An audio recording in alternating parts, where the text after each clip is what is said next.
I have a student. I teach once or twice a year at Phillips Theological Seminary, still in the graduate program. And I have a student named Scott. Woo, Scott is a funny guy. Scott took a class with me. It was a year ago or a year and a half. I can't remember.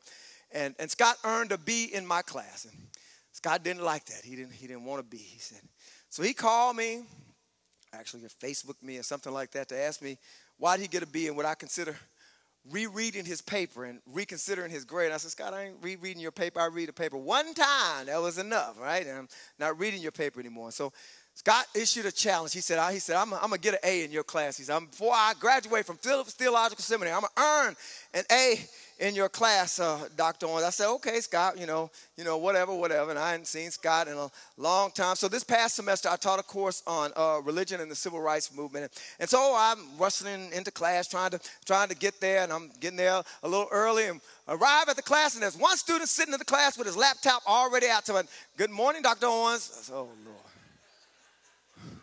Hey, Scott. How you doing? I'm excited. I've already read the first 4 chapters of the first book. I was like, that's good, Scott. I'm going to get it this time, Dr. Owens. And so the whole time, Scott's reminding me, I want an A in this class. And so we go through the class. You have to understand that Scott and I have this, this interesting relationship. We're very different. He's one of those students who loves to challenge the professor, any professor. So I don't take it personally. And we're just different. We just end up on different sides of all spectrums. Scott is a right-wing Republican. Right, as far right as you can go, Scott's on the other side of that, right? I'm a left-wing Democrat, right? Scott is white and I'm black. Scott's from Kentucky and I'm from Texas. Scott argues that racism doesn't exist anymore. I said, Scott, there's still institutional racism. Scott thinks affirmative action is the worst thing that ever happened in the world. I think affirmative action was a necessary thing for the time. Well, Scott and I just bump heads all the time, right? But Scott seems to love to take my classes. He was determined to get an A. So this semester, he said, listen, all right, I want to make sure I get an A. So he turned in his term paper, which is worth 70% of the class. I forget. Turns in his term paper 3 weeks early. Any of y'all do that this semester? No. Scott did. 1 week after he turned in the paper, he sends me a Facebook message. This kind of bothers me about Facebook because I didn't want Scott, to ask me work-related questions on Facebook. He wants to know, Dr. Owens, have you read my paper? I said, Scott, I haven't read your paper, and get off my Facebook page, all right?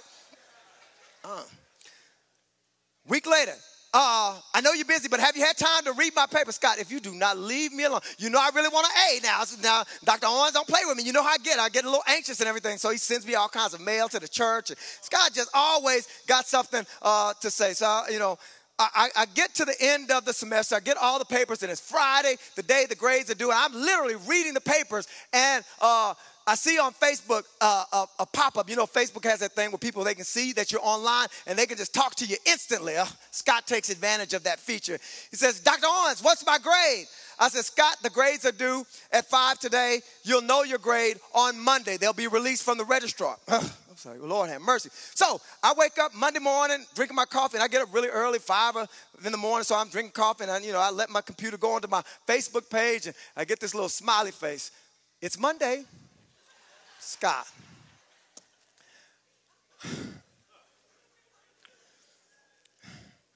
So I said, all right. I don't like to do pastoral counseling or give students grades or have business conversations over Facebook. I don't like that. It's not the place for that. But I made an exception.